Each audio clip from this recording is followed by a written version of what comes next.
всех мечетях Крыма сегодня состоялись дуа памяти выдающегося государственного деятеля крымско-татарского народа, муфтия мусульман Крыма, Польши, Белоруссии и Литвы Номана Челебиджихана. Также имамы мечетей в своих проповедях говорили о жизни и деятельности великого сына крымско-татарского народа.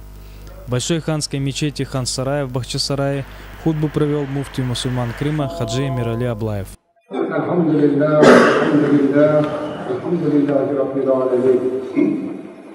نشهد أن لا إله إلا الله وحده لا شريك له ونشهد أن سيدنا وسندنا ومولانا محمدا عبده ورسوله صلى الله تعالى عليه وعلى آله وأصحابه وأصحابه أجمعين.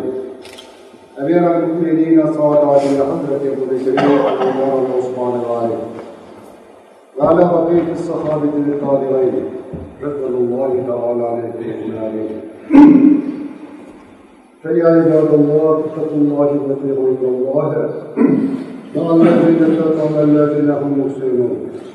قال الله تعالى في كتابه الكريم أعوذ بالله من الشيطان الرجيم بسم الله الرحمن الرحيم.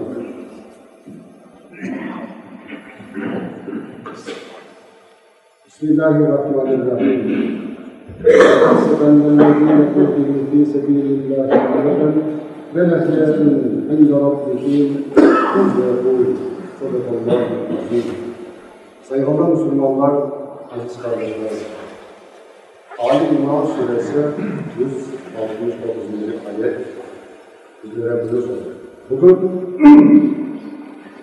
Noman Celle'de bizim şahitimiz, onun adından konuşacak şahitlik ayet-i kerimeler ki Allah yolunda öldürülen bir insan, Allah öldürülmüştür, ölmüştür, onlar her vakit diridir. Bizler millet olarak, Müslüman olarak 70 yıldır zulüm çilededik ve ta 1783'ten yana bu milletin çektiği zulüm, o iziyetler, o zulümler 4 kere bitmiştir. Bu milleti toplanmaz etmeyin, yazıktır diyecek bir kimse kalmadı. Bu milleti öldürmeyin diye Kırım Müslümanlarını destekleyecek bir güç kalmamıştır. İsteseler öldürdüler, isteseler yaktılar, isteseler attılar, isteseler evinden çıkardılar. Ne istediler? Aman aman 228 yıl. Bugün hayatımız hepsi döndük geldik gene Adem Aleyhisselam'ın cennetten kullukla 40 yıldan sonra Havva Ana'yla birlikte görüşmeleri Müslümanların da tıpkı odur. Kırım Tatarlarının sürgünlükten 40 yıldan sonra döndük. Ben bu misali getirmem manası budur. Buna bağlamak istiyorum.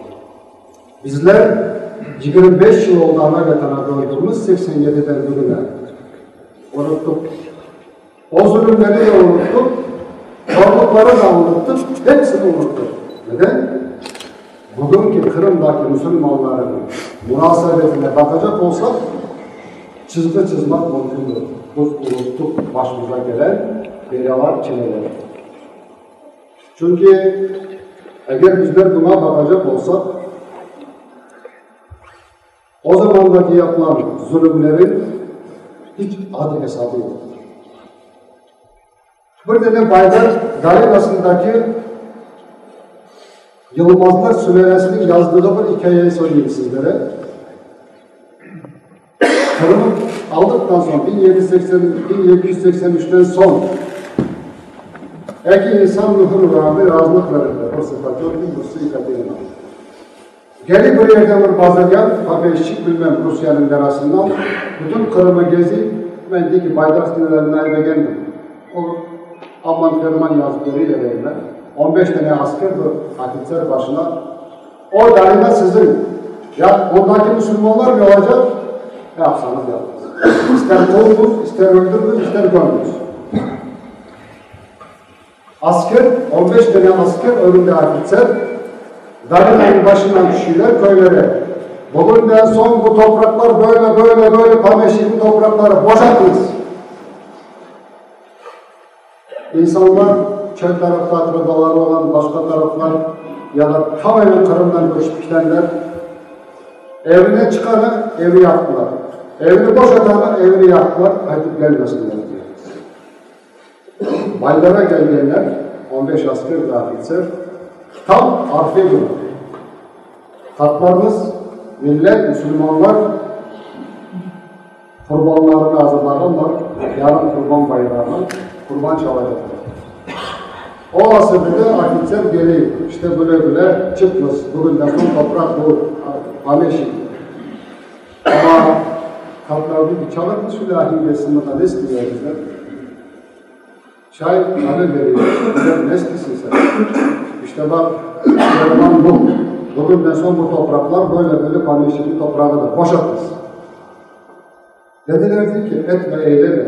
Yarın Müslümanların büyük bayrağıdır. Afitser Çaykhale'ye için son kafayı da direkt değil. Bayrağımsa değil, sizin bayrağınız, mağarip, kaydınız, boşaltınız. Yılmaz diyen oğlan kapıya çıkan sonra Afitser altına biniyor. O oğlan gelip böyle atın cügerinden tutar, yapıp salsa, at yere çöküyor. Afitser meseleyi anlar. Toplayıp toplunu askerini kaydı yaklaştı. Ama biriyle 15 tane kayıtlar ama 1500 tane gelecekler. Bırakmayacak kimse. O yiğit bütün gençleri toplaylar Baydar'daki. O Baydar'daki var o da değil mi? Kaya. O iki kayaya bölüşkenler. Köylerindeki olan bar, saçma, patron, tüfek ne var hepsini toplayanlar. Düşmandan cenk yaparlar. Maalesef. Bir gün cenk yapar, iki gün cenk yapar çünkü ardından gelen bir şey yapmışlar. Obaların hepsi orada şehit etmişler, hepsi öldürüyor. Ama biz bundan kaderimiz yok çünkü tarihimizi okumayız. Söylemek istediğim bu. Biz Müslümanlar mekteplerde, yaslalarda, evlerimizde, sokaklarda, toplantıda, çayhanede gece gündüz bu başımıza gelen zulümü konuşmak gerek. Birbirimize deli konu değil, saygılı, ağalarım, saygılı, müminler, Müslümanlar. Eğer bizler bunu konuşmasak, belki içinde vardır ya, boş ver şunu konuşma, bizim başımıza ağrıttı, bize para gelir, yaşamak gelir, Mercedes gelir diyenler de var. Tamam olsun. Ama en doğrusu budur. Ballarımıza, torunlarımıza, geleceğimize, eğer bizler bunu kulaklarına küpe gibi koymasak, bu milletin geleceği yok. Gösterdiniz ki İslam aleminde, İslamiyet gelen son, İslam alemine bir tane gayrimüslimin imza koyduğuna, Müslümanın bereketine açıklarınız bakayım. İslam tarihinde var mı böyle bir şey? Hayır. Olamaz, bilemezsiniz. O zaman benim dostumdur, benim bilmem nemdir, biz arkadaşımdır. Böyle kendi kendinizi kandırmanız. Kendi kendinizi aldatmanız. Eğer bizler buna dikkat etmesek, eğer bizler bunu gece gündüz konuşmasak, bu olunacak. Bu camiler. O zaman dolu olur belki ama yalan konuşur. Kimin dediğini yapacaksalar, o para veren, o zenginleri dediği konuşacak burada.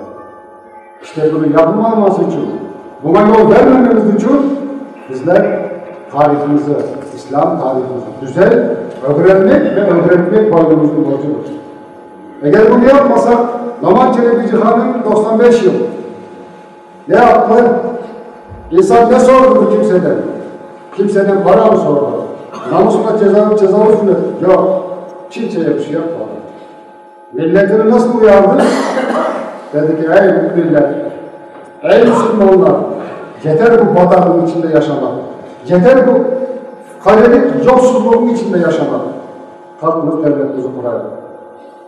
Şimdi demeliyiz ki, Müslümanlar de bu devlet kurmaya teklif ediyor. Hayır. Peygamber Efendimiz'in hiçbir hadiste devlet kurumuz değil. La ilahe illallah Muhammed Resulullah. İlk başlarda da İslamiyet'e bundan başlamıştır. Devlet kur demek. Ona dediler gel devletin başına dur. Para senin olsun, devlet senin olsun, kadınlar senin olsun. Hayır dedi, olmaz. İşte biz de o yoldan gitmek gerekir. Evvela bu millet alta gibi birbirine sımsıkı olmadıktan ne devletin olabilir, ne reisin olabilir, ne mağdurun olabilir. Olur, vaktince zor. Gelirler bir gün, akşam, böyle bir tabağın üstte yazarlar, hepsine imza koy derler. Bütün mamur topladığı mirasını, salonun fabrika, firmalarına imzalar verir yollarsın. Neden? Çünkü senin hakimiyetin olmalı. Sen Müslüman oldun. İşte aziz müminler, sayılı Müslümanlar, birbirimize dedikoduyu bırakmaz. Gördük onu. Ondan sonra o birlik beraberlik öyle bir güçlü olacak ki, öyle bir takatlı olacak ki onu da kimse bölemez, kimse kesemez. Ama bugün 5 tane Müslüman bir yere gelip de hepsi birbirine böyle parmağından gösterdiği vardır. Hiçbir zaman birlik beraberlik bir güç yok. Bugünkü günü alacağım size. Ne yaptılar bugün? Siyaseti konuşuyoruz. Devlet kurmak isteyen bizler. Bakmış siyaseti ne yaptılar? Hepsini bıraktılar. Gerekmesiniz dediler. Nasıl? 25 yıl yaşar böyle metanda ya. Nasıl? Neden böyle oldu? Ha? Çok net ve çok kısa bir izah var. Çünkü birlik beraberlik koptuktan sonra bizim akıbetimiz oluyor. Eğer burada konuşmamda söylediğim gibi Peygamberlerin Adem Aleyhisselam'dan bizim Peygamber Efendimiz'e kadar gelen peygamberler hepsi alttadır. Böyle bağlıdır. Hiç kopmamıştır, koparamamıştır kimse. Eğer böyle olmasa bu camide, bu kürsüde, bu yolda yalan konuşmayacak, bunu yaşatılmaz. Adalet konuşulmayacak. Eğer Müslümanlar, bu saflar, buradaki olan saflar, Mehmet'in yanına namaz kılmam, Menüşşehir'in yanına namaz kılmam diyenler varsa içinizde, biliriz ki masaldır o sizin namazınız. Eğer bizler bugün Müslümanlar Allah için secde yaparken, Allah'tan korkarak Allah'ın en yakın dostu olmak istersek, o zaman böyle olacak. El ele, omuz omuza verecek. Hatamız vardır. Herkesin burada hatası vardır. Hatasız insan yok. Ama dinimiz bize hatamızı yüz yüze vurmuş değil mi? Değil mi? Müslümanın hatasını kapatır. Açık açıklanıp da aksınmaz. Eğer orada dünyavi bir siyaseti, Müslümanların akıbetini konuşacak olsak az da bitirecek. Orta Asya, Kafkas'tan alırız, ta Çin'in granitasına kadar Müslümanların akıbetini bakırız. Herkes çok karanlık. Okumasında bilirsiniz, internetinde bilirsiniz, her şeyi bilirsiniz. Ne oldu? Ne oldu? 10 yıl, 15 yıldan işte İslamiyet mantar gibi olmaya başladı. Ama bugün Müslüman öldü. Neden? Müslüman öldürüyor yakalar.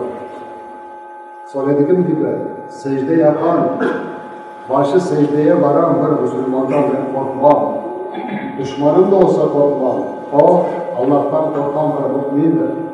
O Müslüman kardeşinin kanını dökmez. O Müslümandır. O Allah'tan korkandır. Müslümanları öldüren budur. Ama bu kim? Bugün İslam aleminde kaç tane parti kurdular? Müslümanlar. İşte bu partiyanın içinden bölgesini öldürüyorlar, onlar öldürüyor. Ama değil ki bu öldürdü. Bu da öldürüyorlar, bu öldürdü. Bugün Müslümanların tek kurtuluşu, Müslümanların tek birbirlerini parçalayacak yolu nedir? Siz Müslümansınız, kardeşsiniz. Birbirimize destek olacağız. Birbirimizin hatamızı kapatacak fitne fesat çıkaranlara da yol vermeyeceğiz. O zaman bu 5 tane fırkalardan, bu fitne fesatlardan kurtulur. Ama bunlar oldukça oldukça Müslümanların kan akması durmayacak. Geçecek o bizde Tataristan'daki en yakın dostumuzdu Veliullah'ı rahmetli Abdülhamid'le muftisini patlattılar. Ne dediler? Vahabiler yaptı dediler. İnandınız mı? İnandınız mı Müslümanlar? Ya olmaz. Olmaz. Öyle masallar yeter Müslümanları aldatmaya. Yeter. Gene bir kere söyleyeyim. Buraya gelen bu hepsiniz. Secde yaparsınız. Allah rızası için. Hiçbir zaman kendinizi kurban edersiniz ama Müslüman kardeşinize öldürmek, kanını atmaya eliniz varmaz. Allah size izin vermez. İşte bizler bunu anlamamız gerekir. Müslümanı hiçbir zaman gayrimüslimi de öldürmez, Müslüman kardeşini de öldürmez. Bir insanı öldürmek, bütün insaniyeti öldürmüş gibi günahtır. Bir insanı kurtarmak, bütün insaniyeti kurtaran gibi sevaptır. Resulümüz bize bunu söyler. Onun için Allah hepinizden razı olsun. Kalplarımıza merhamet, gençlerimizin kafalarına akıl, göğüslerine iman ve ellerine Allah gücü yazsın. Allah hepinize razı olsun. Eleyna abseden kelam, hâdiyâ nizam, kelamullah lezîzî vendâm, tebâllâhullah tebâreke ve tâlâ fil kelam, ve izâ kuriyel Kur'âne müstemihûne, nânseti ilâhûne Kur'ânûn.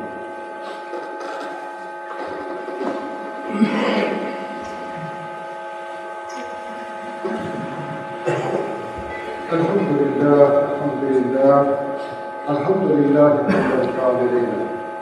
Salatu ve selamu ala Resulina Muhammed ve ala aleyhi ve sahbihi. Tazdimen li nebiyyiki ve tekrimen li tifâfil şâri şerefil sahih. Fekâle azze lil hayri mubşiran ve âmina. İnna Allâhe ve melâiketihi yusallûne alel nebî. Ya eyyühellezîne âmenû sallu aleyhi ve sellemû teslîmâ. Allahümme salli ala seyyidina Muhammed ve ala seyyidina Muhammed. Kema sallayta ala İbrahim ve ala ali İbrahim inneke hamidun mecid.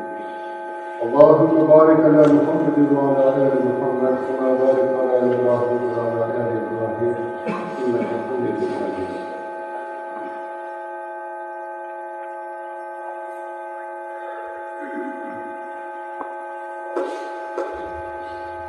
إن الله يأمر بالعدل والإحسان وإيتاء ذي القربى وينهى عن الفحشاء والمنكر والبغي يعظكم لعلكم تذكرون